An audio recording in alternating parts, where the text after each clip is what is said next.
Hi, my name's Alex Walker. I'm the CEO of East Star Resources, listed on the London Stock Exchange under the code EST. East Star is a Kazakhstan-focused exploration company. We've got several projects across the country. Principally, we're focused on the Rudny Altai volcanogenic massive sulfide belt, where we have been drilling a historical deposit and have some new, very, very exciting exploration opportunities. That's it. Welcome, Alex. Welcome to London. Thanks very much, Pat. Good to see you. What are you doing here? Well, catching up with investors, principally. Right. So I've got Mines and Money on this week. Yeah. And there are a number of broking firms that are putting on various functions and things. So I've got some presentations tonight and over the course of the next few days. Good. Now, you're one of the very few CEOs actually living in the country where your assets are, because, why I say it's important, I was talking to a couple of fund managers a couple of weeks ago, and they were saying they're frustrated with the fact the management team were not, spending enough time in country with the assets. So doing desk research and modelling, etc. But you've schlepped the whole family over there. How is Kazakhstan? It's great, honestly. It's a fantastic place to be and to operate. I mean, so we've got two kids now, 5 and 3. So they've at the local kindergarten and local school, and my wife's there. So the living conditions are fantastic. We have a really, really good life. And what I really enjoy is the seasons. It's very seasonal. So winter is winter and it snows and it's lovely. So you can get on the slopes. And same for summer.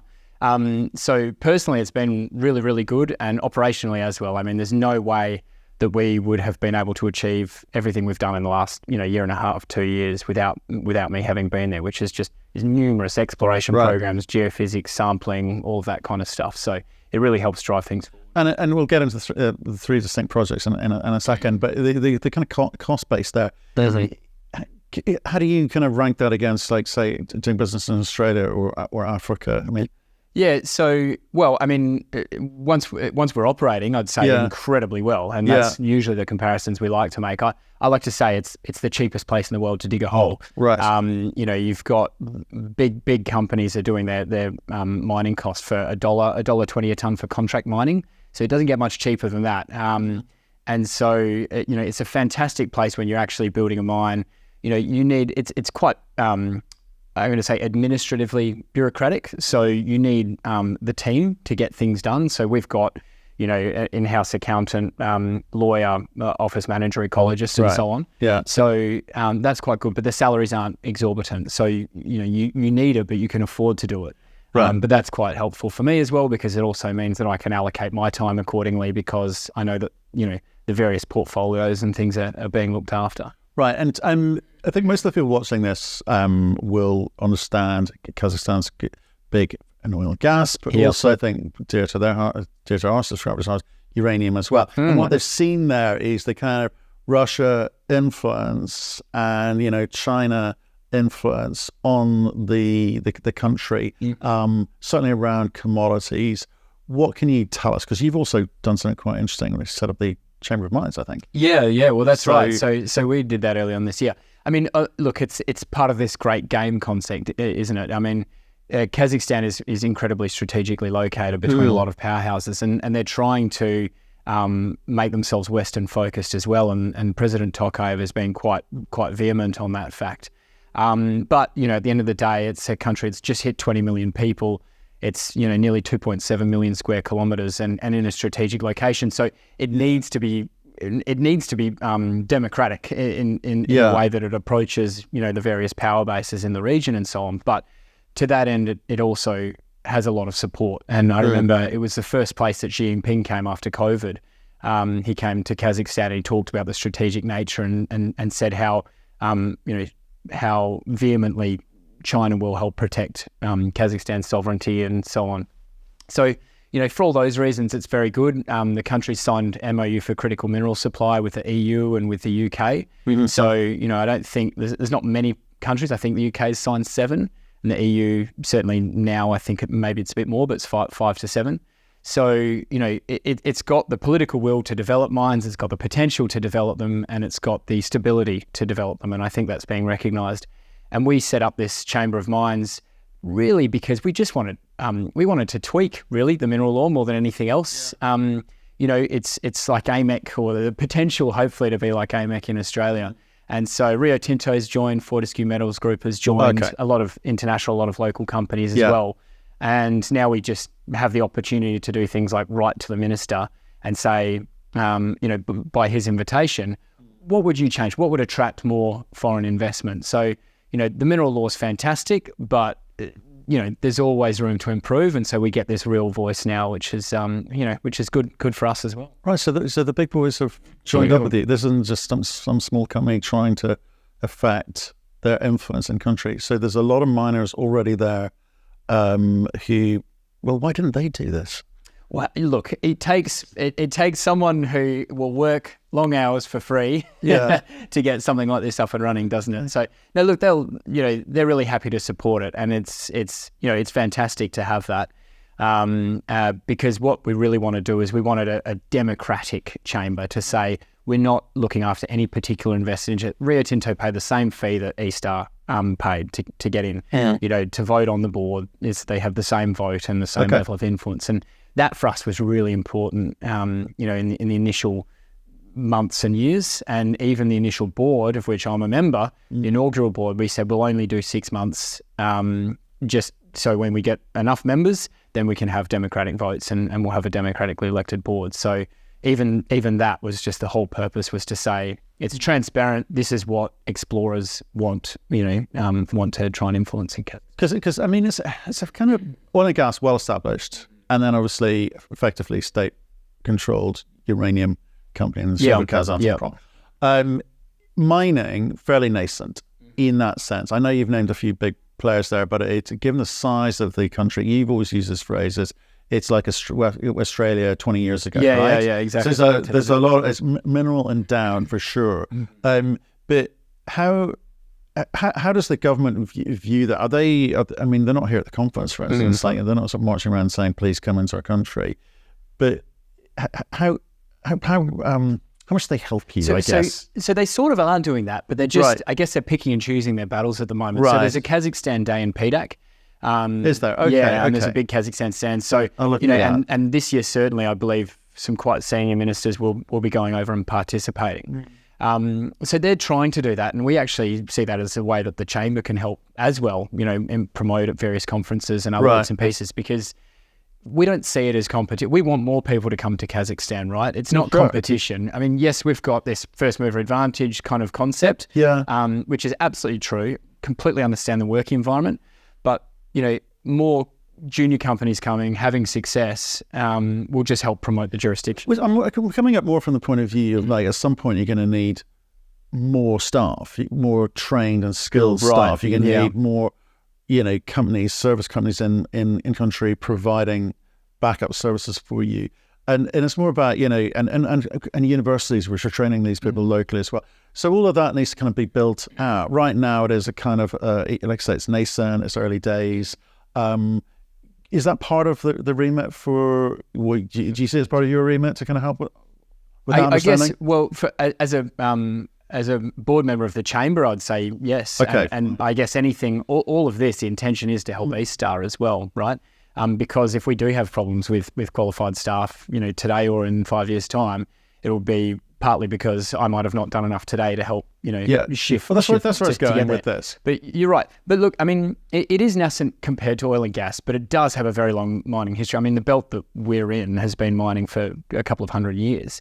Some of those mines were discovered in the mid 19th century. But there are gaps. There's definitely gaps in the knowledge base. But you could argue the same for Australia and Canada as well. I mean, there's not enough people doing geology. There's not enough people doing mining engineering. So we certainly would love to see more of an information sharing and all that kind of thing. Okay. And that's something which we're certainly going to. Well, let's get on to company. Let's get on to company. Sure. Okay, so we've got three things. We've got gold, we've got copper along with lead, zinc, and you've got heavy rare earths. Where do you want to start? Well, I mean, our entire focus really at the moment is the copper. Okay. Is the VMS belt. So that's where we've spent all of our money this year. That's our focus in principally the Verkhuba deposit, which we've recently drilled.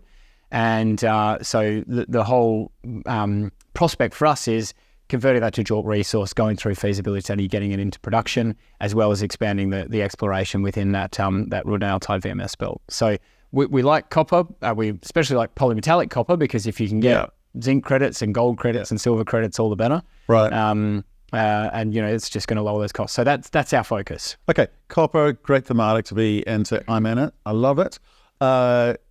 Doing business in this market, though, slightly tough. Okay, so share price has been battered across the board. Everyone's feeling the pains of people staying away from risk off and with equities.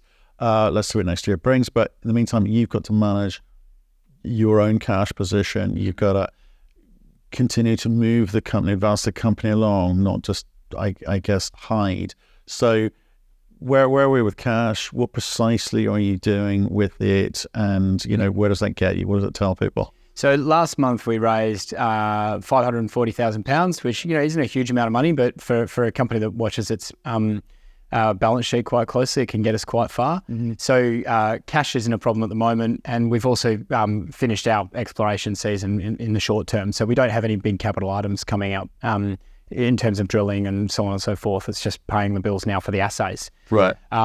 So that's not a problem for us. And the big question is, what can we do with that? The work that's already been done now, where are we and what can we do? So we drilled the Verkhuba deposit and as well as 2 EM anomalies. The Verkhuba deposit, we're going through the process now of getting those assays back. In fact, we got them back, but we need to just check a QA/QC sample before they'll be released. So that's why we made an announcement on Monday that we're hoping they'll be released in the next week or two. So I'm really excited about those. I think that they demonstrate the potential for us to have an open pit resource, which is where we're at. We want to show we have a resource, we can push it through scoping study, pre-fees, and potentially look at getting that into production quite quickly. And one of the reasons, on top of the geology, of course, for being in the Rudny Altai belt is the infrastructure. There's roads, water, rail, power, everything you need. I mean, literally it goes right up to site for where we are. And there's a processing facility 52 kilometres away by road, which today has 600,000 tonnes of spare capacity. So, we don't have an agreement with them in place or anything like that, but there's ore and there's a need for ore, and they're the two we'll hopefully meet if we can demonstrate. Right, and how do you finance this thing? I think that's the interesting bit for me, because it's, like I said, it's tough markets. You don't want to be raising too much money at this rate. You're diluting yourself, diluting your shareholders. But you do have 2 other assets sitting there, and sometimes needs must. I know you think the gold asset is fantastic, but if you focus up on the copper project, maybe the gold project needs to find a new home or a partner. Same with the heavy rare earths, which is quite a specialized niche thing. So again, how are you looking at the portfolio? Yeah, I mean, look, you're absolutely right. I need to focus on where our money's being spent to its best effect. But of course, in all of that is how can you rationalize the portfolio? Some of that is just lowering your costs. So, trimming license sizes and things like that, which, we're undergoing at the moment. And some of it is investigating the concept for farm outs and so on. So, yeah, we're looking into partnerships. There's no promises on that front by any stretch. One of our gold prospects has an intrusive related gold deposit on it. It's quite small, but it's demonstrating that it's not JORC, it's just an internal model. But there's a system there. It's it's got gold in it. It's got 10 kilometers of strike. I think it would be of interest to someone if we can get to that stage. So yeah, you just need to work through these things. Okay, so it's a tough one, right? Because you're going finding these things. I know you're not a prospect generator. That's not the business model per se. But sometimes this market's been going on a little bit longer than most people had hoped. So next year, you need a solution, don't you? So and when you look at it more broadly than that, you say where you're at today, could you introduce a partner into your company? We hear lots of talk of mergers and joint ventures and all sorts of ways around this. Yeah, I mean the answer is yes. I think you can, and you should never stop looking at those sorts of options. But it's about a couple of things. It's about optionality and it's about cost of capital, because companies with money, big companies, companies with less money, small companies, who are constantly relying on capital markets, they're all aware that the times are tough and valuations are in the toilet. And so, it's something that, as a CEO, as a major shareholder, as someone that's participated in every raise that the company's done, I'm acutely aware of dilution, but I'm also acutely aware of optionality. And so you can find yourself going, well, I'm so desperate to do a deal because I'm so on my knees or whatever. If that's your mentality, and you give the baby away with the bathwater, and it's, that's problematic as well. So you need to weigh up optionality on sitting on things until a slightly better time. You need to weigh up doing a farm out. I've had soft discussions and soft offers to farm out our assets, but at the end of the day, they haven't, for me, it hasn't reached that decision tree. Exactly right. That's threshold. Because what's important for people looking at this and go, like, a small company, and quite frankly, those assets are opportunities or liabilities in terms of the cost. Sure. You can reduce your costs so much on some of them, and then there's a point where you can't really do too much other than bring someone else in. Maybe at a pubco level, you bring someone in. So I look at your assets. Your assets are the 3 projects. But they're also this kind of first mover advantage thing that you've got coming into a country which is unknown to most. It would for most feel like a leap too far without someone who's been in country for a year or more physically. Was it about a year? Yeah, over 2 years. Over 2 years, right? So a long time. My Russian's still pretty rubbish, but it's getting better. Your kids are better, I think right? the kids are a lot better than I am. But that's valuable in itself. So therefore, may not have to give away the baby with the bathwater, as it were, or throw the baby out with the bathwater, as it were. So, do you recognise that? Do you recognise what other? Absolutely. I mean, we I think it was March of this year. Yeah. We just purely from digitising data, had to have it's JORC exploration target, but it was more than 42,000 metres of drilling. This is the Verkhuba deposit, which we've recently been drilling. Yeah. There's over 300,000 tonnes of contained copper in that.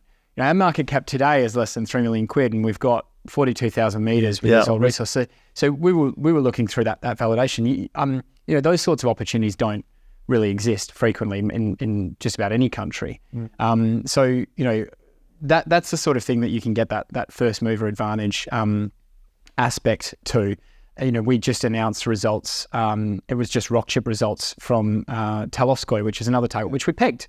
We own these 100%. We peg these licenses. They're old mine sites. You can collect data and so on. Good grades. So that's a massive, I think, aspect to this first mover advantage concept. But your question again about capital allocation is, well, how far can you get with a pound in the ground and a dollar? A British pound currency wise in the ground. And when you have a lot of historical data, you can get a lot further in terms of allocating that capital from a risk reward perspective. So that's how we're allocating that capital. Because time's the killer here for most companies. Yeah. So we I think actually just finishing off an article which talks about this concept of there's so many companies. Look at the silver guys in Mexico at the moment. That heightened fervor around 2020 when gold was going to the moon, of course, based on not a lot of strong fundamentals, but more a kind of Reddit crowd mania. And look where they are now, sort of back down in the toilet. And it's like there's still a hope with those shareholders that those companies will be able to sell to someone. Yeah. Right? So I think it's misguided, my opinion, because there's a lot of rubbish there, always was. And where you as a CEO and your board need to be thinking, well, how do we make sure we're still in the game? To play the game, you've got to be in the game. You've got to survive. And this time component of, we can go and do some project generation of here. It'll generate some monies for us, but it's time. It's not a lot of money, but it's time. And focus over here. Can we do enough with our pound, British sterling pound, in the ground on our copper project, which will generate something of interest, enough interest? Show the potential scale, show the grade.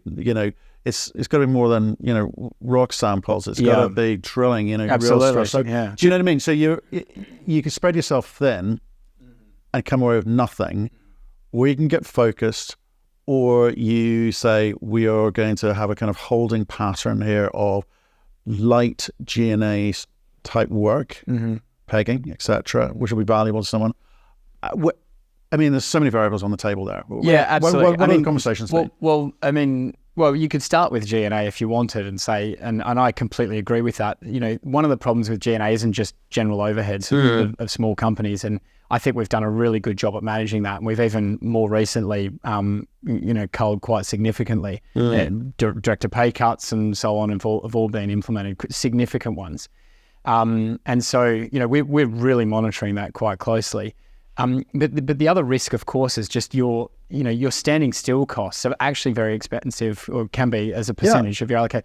So if you stand still operationally, then if your timing's a bit off, well, you're still spending that money, right? So you do have to weigh up. You've got this much money in the bank. How quickly do you spend it? Because if you're just saying, well, we're going to stop all things operationally, and then we can survive for 2 years, fantastic, but you've done absolutely nothing for building shareholder wealth. So generally speaking, we've had a philosophy of let's build project value. Yes, you need to be careful with capital allocation. Again, this year's a good example. We've opted just to advance our copper prospects in terms of on the ground work, because that was the lowest risk. That's the most likelihood of being able to get to near-term cash flow and so on. So strategically for us, that made the most sense. So we have been careful with our capital allocation, but we haven't stopped doing our work just because markets are rubbish, because we need to build that value. And what are you selling a year from now? I mean, you're pegging ground and collecting data, but you need to demonstrate that you've added value, and you need to demonstrate that you've got something worth selling.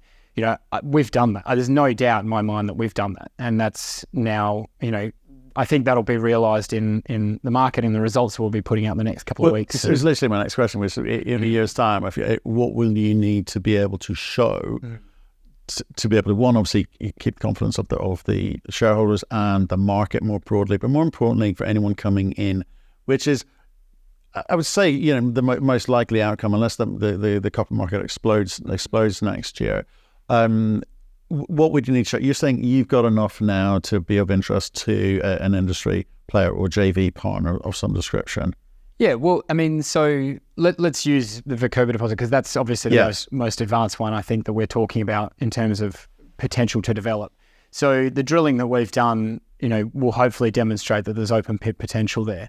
So now you've got conversations that you can have with the offtake partner, being either the local concentrator partner. Well, there's two, by the way. There's one owned by Glencore that's a bit further away, and there's one, a close one that's owned by Kaz Minerals. Then you've got just other traders in the space. I mean, people are always looking for concentrate. I'll get a phone call from Trafigura saying, hey, do I have any concentrate? And I'll say, hold your horses, we're not quite there yet, but let's have that conversation when I'm confident that we've got a path. So, the first step is prove the resources there. The second step is demonstrate a path to development. And as soon as you can do that path to development, you can demonstrate this is the time frame, right? We have this deposit.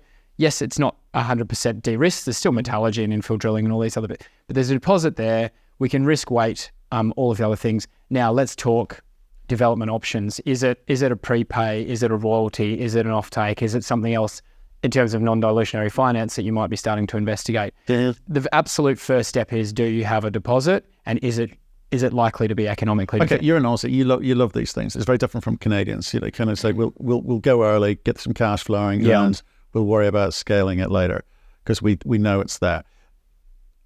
With you, I know you're talking about the different types of payments, that optionality that you've got there if you find someone, whether they be traders or refiners or whatever.